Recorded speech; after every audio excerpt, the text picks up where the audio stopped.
Hello friends, welcome to my YouTube channel Sonam Chemistry Classes. Friends, this is the lecture number 15 of BSc second semester chemistry important question series. Friends, आज के lecture में हम बात करेंगे जो हमारी BSc second semester chemistry की जो यूनिट थर्ड है, that is chemistry of proteins का एक most important topic and that is Watson and Crick model of DNA. तो ये जो टॉपिक है ये आपके एग्ज़ाम के पॉइंट ऑफ व्यू से मोस्ट इम्पॉर्टेंट है। ऑलमोस्ट हर साल ही आपके एग्ज़ाम में आता है। तो ये क्वेश्चन आपके अगर लॉन्ग आंसर टाइप क्वेश्चन में आता है तो इसके साथ कुछ और भी चीज़ें आपको पूछी जा सकती हैं, जैसे कि डीएनए क्या होता है, न्यूक्लिक एसिड क्या होता है। तो तब ये पूछा जाएगा आपके 15 मार्क्स में। और अगर ये क्वेश्चन सिर्फ Watson and Crick model of DNA आता है, इसके फीचर्स आते हैं, तो ये आपका शॉर्ट आंसर टाइप क्वेश्चन में आ सकता है, जैसे कि 7.5 मार्क्स में। तो ये यूनिवर्सिटी वाइज डिपेंड करता है, और अगर आपके एग्ज़ाम ऑब्जेक्टिव होते हैं तब भी इम्पोर्टेंट है, क्योंकि यहाँ से काफ़ी सारे क्वेश्चन ऑब्जेक्टिव टाइप के बनते हैं। तो friends, now without wasting our time let's start our lecture. One more thing कि ये जो लेक्चर है ये Hindi and English medium student दोनों टाइप के स्टूडेंट के लिए बेनिफिशियल है, क्योंकि मैं आपको हिंदी में एक्सप्लेन करूँगी और आप अपनी लैंग्वेज के अकॉर्डिंग नोट्स बना सकते हैं। Now let's start our lecture. तो अब सबसे पहले इसकी डेफिनेशन देखते हैं कि Watson and Crick model of DNA होता क्या है। तो यहाँ पर लिखा है the Watson and Crick model 1953 describes DNA as a double helix, a twisted ladder structure made of two antiparallel polynucleotide chains। तो ये जो होता है ये वॉटसन एंड क्रिक मॉडल, ये किसने दिया है? ये दो साइंटिस्ट रहे हैं हमारे, वॉटसन एंड क्रिक। उन्होंने ये 1953 में डिस्क्राइब किया। किसके लिए किया डिस्क्राइब? इन्होंने दिया ये डीएनए की स्ट्रक्चर को बताने के लिए। तो ये जो मॉडल है ये डबल हेलिक्स मॉडल के नाम से भी जाना जाता है। तो ये जो वॉटसन एंड क्रिक मॉडल है ऑफ डीएनए, ये किसके बारे में बताता है हमें? ये बताता है डीएनए की स्ट्रक्चर के बारे में, यानी कि डीएनए दिखने में कैसा है, कैसी उसकी स्ट्रक्चर है, किस क्या क्या कंपोनेंट वहाँ पर हैं, ये सारी चीज़ें DNA Watson and Crick model of DNA बताता है। ये इतना ज़्यादा फेमस और इतना ज़्यादा इम्पोर्टेंट मॉडल है कि इस मॉडल की वजह से इन दोनों साइंटिस्ट जो हमारे रहे हैं वॉटसन एंड क्रिक, उन्हें नोबेल अवार्ड से सम्मानित किया गया। तो आप समझ सकते हैं कि इन्होंने कितने अच्छे से डीएनए के स्ट्रक्चर को एक्सप्लेन करा होगा, और ये इसलिए इतना ज़्यादा इम्पोर्टेंट है। मैंने आपको बताया था, उसे हम एक मिनट में रिवाइज कर लेते हैं जल्दी से। तो मैंने बताया था वहाँ पर कि न्यूक्लिक एसिड क्या होते हैं। तो हमारी बॉडी में क्या होती है, बिलियंस ऑफ सेल्स होती हैं। सेल क्या है? हमारी बेसिक यूनिट ऑफ लाइफ है। सेल यानी कि कोशिका। हमारी बॉडी में क्या है? बिलियंस ऑफ सेल है। अब इस सेल का अंदर क्या होता है? न्यूक्लियस के अंदर ये डीएनए पाया जाता है। अब डीएनए का काम क्या होता है? डीएनए का काम होता है हमारी जेनेटिक इंफॉर्मेशन स्टोर करना।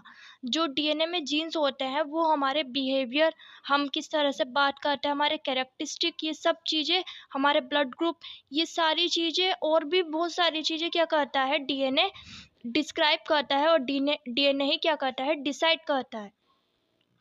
और फिर ये जो इन्फॉर्मेशन है हमारी, ये क्या होती है? हमारे नेक्स्ट जनरेशन में पास आउट हो जाती है। तो डीएनए क्या है? बहुत इंपॉर्टेंट है। तो न्यूक्लिक एसिड के हमारे दो टाइप हो सकते हैं। न्यूक्लिक एसिड हमारा डीएनए भी हो सकता है और आरएनए भी। न्यूक्लिक एसिड का काम क्या है? जेनेटिक इन्फॉर्मेशन स्टोर करना। उसके दो टाइप है, डीएनए और आरएनए। डीएनए की फुल फॉर्म होती है हमारी deoxy ribo nucleic acid. RNA की फुल फॉर्म होती है हमारी राइबो न्यूक्लिक एसिड। तो जितने भी लिविंग थिंग्स है, सजीव प्राणी है, सब में न्यूक्लिक एसिड पाया जाता है जो जेनेटिक इन्फॉर्मेशन स्टोर करता है। अब कुछ में मोस्टली हमें देखने को मिलता है कि जो जेनेटिक इन्फॉर्मेशन रख रहा है वो हमारा डीएनए है, लेकिन कुछ केसेस में, कुछ बैक्टीरिया, वायरसेस या कुछ स्पेसिफिक केस में हमें आरएनए भी देखने को मिलता है, जो क्या करता है? जेनेटिक इन्फॉर्मेशन स्टोर करता है। हम बात करेंगे डीएनए के बारे में, क्योंकि हम मॉडल किसके दिया है? डीएनए के बारे में दिया है। तो ये जो न्यूक्लिक एसिड होते हैं ये बहुत सारे न्यूक्लियोटाइड से मिलकर बने होते हैं। यानी कि डीएनए क्या और आरएनए क्या है? हमारे मैक्रोमोलिक्यूल्स होते हैं, यानी कि ये स्मॉल यूनिट से मिलकर बने हैं। अब ये स्मॉल यूनिट क्या है? न्यूक्लियोटाइड। न्यूक्लियो ये होती है न्यूक्लियोटाइड। अब न्यूक्लियोटाइड क्या होता है? न्यूक्लियोटाइड हमारे तीन कंपोनेंट से मिलकर बना है। Sugar, sugar molecule, phosphate group और नाइट्रोजिनस बेस। तो ये सारी चीज़ें मैंने आपको प्रीवियस लेक्चर में बताई थी यूनिट 3 के, तो आप वो लेक्चर देखिए ताकि आपको और अच्छे से समझ में आए। नेक्स्ट पॉइंट है हमारा, there double helix model of DNA was based on the data and information given by many workers like E Chargaff, MHF Wilkins, R Franklin and coworkers. तो ये जो मॉडल है Watson and Crick model of DNA है, ये दिया किसने है? Watson and क्रिक ने दिया है। लेकिन जो इन्फॉर्मेशन डीएनए के बारे में सारी इन्फॉर्मेशन इन्होंने बताई है, वो सिर्फ इन्होंने ही नहीं दी है। इससे पहले भी बहुत सारे साइंटिस्ट रहे हैं जिन्होंने डीएनए के बारे में क्या करी, अपनी स्टडी की। तो जो जितनी भी इंफॉर्मेशन इससे पहले डीएनए के बारे में दी गई, उन्होंने वाटसन एंड क्रिक ने क्या किया, उन सारी इंफॉर्मेशन को कलेक्ट किया, इकट्ठा किया और अपनी कुछ और नॉलेज शेयर करी और फिर इस मॉडल को तैयार किया। तो इसमें सिर्फ उनका ही रोल नहीं है इस मॉडल को बनाने में, उनके पीछे भी बहुत सारे साइंटिस्ट रहे हैं जिनका इस मॉडल को बनाने में काफ़ी ज़्यादा क्या है, हमारा रोल है, इम्पोर्टेंट योगदान है। तो वो कौन कौन है? E Chargaff, MHF Wilkins, R Franklin और उनके कोवर्कर्स यानी कि उनके साथी। तो ये होता है हमारा इसका इंट्रोडक्शन। अब देखते हैं इसके सैलिएंट फीचर्स। सैलिएंट फीचर्स यानी कि इसके इम्पोर्टेंट फीचर्स, क्या इसके अंदर फीचर है, ये कैसे डिस्क्राइब करता है डीएनए की स्ट्रक्चर को। तो वन बाय वन हम पॉइंट्स में समझेंगे। तो पहला पॉइंट है हमारा, the DNA molecule consist of 2 polynucleotide chains और strands that spirally twisted around each other and coiled around a common central axis to form a right handed double helix. तो जो डीएनए मॉलिक्यूल होता है, DNA molecule हमारी 2 polynucleotide chain से मिलकर बना होता है। अब पॉलीन्यूक्लियोटाइड चेन, अभी मैंने आपको बताया कि न्यूक्लिक एसिड जो हमारा डीएनए एंड आरएनए है वो मैक्रोमोलिक्यूल से यानी कि वो स्मॉल यूनिट से मिलकर बने हैं। अब वो स्मॉल यूनिट हमारी क्या है? न्यूक्लियोटाइड है। और न्यूक्लियोटाइड भी किसी और चीज़ से मिलकर बना है, वो क्या है? हमारे sugar molecule, phosphate group and nitrogenous base.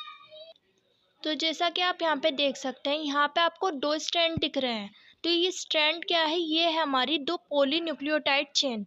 ये क्या है? एक ये स्ट्रैंड होता है, इसे बोलते हैं एक पॉलीन्यूक्लियोटाइड चेन, और ये क्या है? हमारी दूसरी पॉलीन्यूक्लियोटाइड चेन। अगर आप इसे जूम करके देखेंगे तो आपको पता चलेगा कि ये क्या है हमारा, ये इसमें बहुत सारे न्यूक्लियोटाइड आपस में जुड़े हुए होंगे। अब न्यूक्लियोटाइड के बारे में थोड़ी सी इसकी स्ट्रक्चर देख लेते हैं। तो न्यूक्लियोटाइड में ना अभी आपको बताया कि न्यूक्लियोटाइड में हमारे 3 कंपोनेंट होंगे। पहला है हमारा फॉस्फेट ग्रुप, दूसरा है हमारा शुगर मॉलिक्यूल और तीसरा है हमारा नाइट्रोजिनस बेस। तो ये फॉस्फेट ग्रुप जो होता है, फॉस्फेट ग्रुप जुड़ा होता है शुगर मॉलिक्यूल से। डीएनए के केस में ये शुगर कौन सी होती है? डीऑक्सीराइबोस शुगर होती है। फिर यहाँ पर क्या होगा? इससे एक बॉन्ड यहाँ पर बना होगा, यहाँ से पहले ये फॉस्फेट ग्रुप से एक बॉन्ड बना है और फिर शुगर मॉलिक्यूल जो है हमारा डीएनए के केस में डीऑक्सीराइबोस शुगर, इससे इससे कौन जुड़ा है? इससे जुड़ा है हमारा नाइट्रोजिनस बेस। नाइट्रोजिनस बेस हमारे कौन कौन से होंगे? यहाँ पर 4 नाइट्रोजिनस बेस आपको देखने को मिलेंगे डीएनए के केस में, adenine, thymine, cytosine and guanine. तो ये होती है हमारी क्या? Nucleotide structure. एक न्यूक्लियोटाइड मॉलिक्यूल इन 3 कंपोनेंट से मिलकर बना है। अब एक न्यूक्लियोटाइड क्या होगा? दूसरे न्यूक्लियोटाइड से जुड़ा हुआ होगा, किससे? फॉस्फोडाइएस्टर बॉन्ड से। तो ये जो बॉन्ड होगा, दिस इज फॉस्फोडाइएस्टर बॉन्ड। और यहाँ से क्या होगा? ये क्या होगा? ये फॉस्फोडाइएस्टर बॉन्ड किसके बीच में बना है? पहले न्यूक्लियोटाइड के शुगर मॉलिक्यूल से और दूसरे न्यूक्लियोटाइड के फॉस्फेट ग्रुप से। फिर ये फॉस्फेट ग्रुप अगेन किससे जुड़ा है? हमारे शुगर मॉलिक्यूल से, नाइट्रोजिनस बेस से। और यहाँ पे क्या होगी? हमारी पेयरिंग होगी। ये क्या है? एक न्यूक्लियोटाइड चेन, एक पॉलीन्यूक्लियोटाइड चेन के बारे में आपको मैं यहाँ पे इसकी स्ट्रक्चर बता रही हूँ। तो यहाँ पर जो आप एक पॉलीन्यूक्लियोटाइड चेन देख रहे हैं, ये जो स्ट्रैंड देख रहे हैं, इसका मतलब यहाँ पर क्या है कि यहाँ पे एक फॉस्फेट ग्रुप होगा, फिर शुगर मॉलिक्यूल जुड़ा होगा और उससे क्या होगा? ये नाइट्रोजिनस बेस जुड़ा है। यहाँ पे क्या होंगे? 2 नाइट्रोजिनस बेस होंगे, यहाँ उनकी पेयरिंग होगी, वो मैं अभी आपको बताऊंगी। तो I hope this is clear to you. ये दूसरी पॉलीन्यूक्लियोटाइड चेन होगी। यहाँ पर क्या होगा? यहाँ से दूसरे नाइट्रोजिनस बेस से क्या होगा? हमारा शुगर मॉलिक्यूल जुड़ा होगा और फिर वहाँ से फॉस्फेट ग्रुप जुड़ा होगा। I hope this is clear to you. Friends, DNA की जो स्ट्रक्चर होती है वो हमारी हेलिकल स्ट्रक्चर होती है। तो यहाँ पर हम देख रहे हैं कि ये जो स्ट्रक्चर है, ये क्या है? हेलिकल स्ट्रक्चर है। यानी कि स्प्रिंग की तरह। तो आप इसमें देख रहे हैं कि इसकी जो हेलिकल स्ट्रक्चर है उसका जो टर्न है वो राइट डायरेक्शन में है। यहाँ पर ये वाले डायरेक्शन, यहाँ पर आप देख सकते हैं कि ये जो टर्न आ रहा है वो राइट डायरेक्शन में, यानी कि इसकी हेलिकल स्ट्रक्चर जो है वो राइट डायरेक्शन में है। अब यहाँ पे ये जो एक स्टैंड होता है वो क्या होता है, हम उसे क्या कहते हैं, रिप्रेजेंट करते हैं 3 डैश से, और दूसरे को रिप्रेजेंट करते हैं 5 डैश से। थर्ड पॉइंट है हमारा, the two polynucleotides chain in DNA molecules are antiparallel. They run in opposite directions so that the third end of one chain facing the fifth end of the other. The direction of one chain is 3 dash 5 dash and another is 5 dash 3 dash. तो यहाँ पर अब बता रहे हैं इसकी DNA की जो डायरेक्शन है दोनों स्ट्रैंड की। तो यहाँ पर आप इसके डीएनए की स्ट्रक्चर देख सकते हैं कि यहाँ पे क्या होंगे, डीएनए में 2 स्ट्रैंड हैं। अब दोनों स्ट्रैंड क्या होंगे, यहाँ पर एक स्ट्रैंड है हमारा 3 डैश और दूसरा स्ट्रैंड होता है 5 डैश। तो जब हमारा डीएनए रेप्लिकेशन होता है या फिर जब भी ये डीएनए की अनजिपिंग होती है, यानी कि जब ये डीएनए खुलता है, किस लिए खुलेगा, डीएनए रेप्लिकेशन के टाइम ये खुलेगा जब सेल डिवीज़न होता है, कोशिका विभाजन होता है, उस टाइम पर डीएनए भी क्या होता है, डिवाइड होता है। तो उस टाइम पे ये जो हमारा डीएनए है, डीएनए क्या होता है, यहाँ से ये अनजिप होता है और इस पर जो जीन्स होते हैं वो कोड किए जाते हैं ताकि दूसरा डीएनए बनाया जा सके। तो जो अनजिपिंग होती है हमारी वो क्या होगी, अपोजिट डायरेक्शन में होती है। यहाँ पर क्या है, यहाँ पर क्या होगी, ये 3 डैश डायरेक्शन में होगी और इधर की तरफ से क्या होगी, ये 5 डैश डायरेक्शन में होगी। इस तरह से ये अनजिपिंग इसकी होती है, यानी कि ये क्या होंगे, ये वाला स्टैंड दूसरे स्टैंड से अपोजिट डायरेक्शन में होंगे, ये हम कंसिडर करते हैं। फोर्थ पॉइंट है हमारा, adenine always pairs with thymine by 2 hydrogen bonds and guanine always pairs with cytosine by 3 hydrogen bonds. तो मैंने आपको बताया था कि डीएनए में क्या होंगे, हमारे 4 नाइट्रोजनस बेस होते हैं। वो 4 नाइट्रोजनस बेस क्या होते हैं, एक दूसरे से पेयरिंग करते हैं। तो एडेनिन जो होता है हमेशा थाइमिन के साथ पेयरिंग करता है और साइटोसिन हमेशा ग्वानिन के साथ पेयरिंग करता है।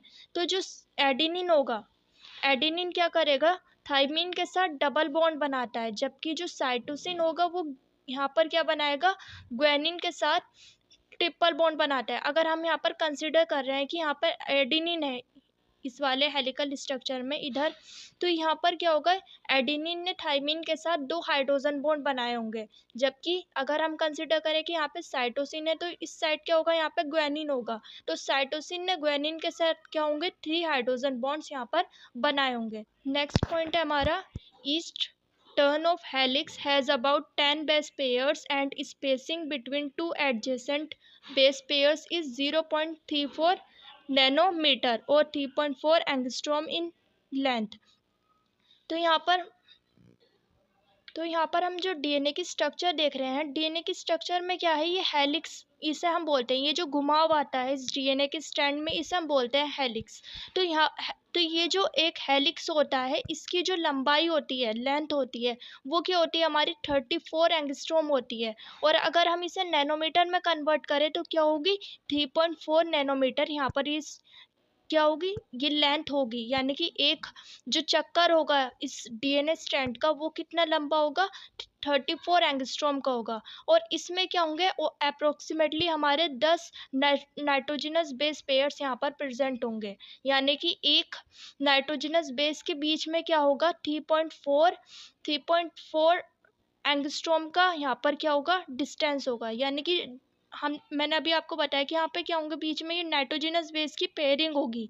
यानी कि जैसे हम यहाँ पे कंसिडर करें एडेनिन थाइमिन साइटोसिन ग्वानिन, तो ये जो स्पेसिंग होगी इनके बीच में वो कितनी होगी, 3.4 एंगस्ट्रॉम होगी या फिर 0.34 नैनोमीटर होगी नैनोमीटर के केस में, और 3.4 यहाँ पे एंगस्ट्रॉम होगी।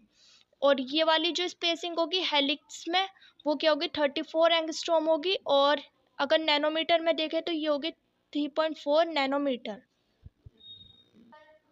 नेक्स्ट पॉइंट है हमारा, the distance from phosphorus atom of backbone to central axis is 10 angstrom, hence diameter is 20 angstrom. तो अब यहाँ पर हम देख रहे हैं कि ये जो हेलिकल स्ट्रक्चर है हमारी, यानी कि दोनों स्टैंड के बीच की जो दूरी है वो कितनी होगी। अगर हम सेंट्रल एक्सिस यहाँ से लें, बीच में यहाँ पे कोई सेंट्रल एक्सिस मान लें, तो उसका उस सेंटर से फॉस्फेट ग्रुप की जो दूरी होगी, क्योंकि यहाँ पे क्या होंगे हमारे, मैंने अभी आपको बताया कि अगर हम इसे जूम करेंगे इस स्टैंड को, तो उसमें क्या आएंगे, फॉस्फेट ग्रुप आएंगे, उधर शुगर मॉलिक्यूल और फिर उससे नाइट्रोजनस बेस जुड़ा होगा। तो यहाँ पे सबसे एंड पॉइंट पे क्या होगा, फॉस्फेट ग्रुप होगा।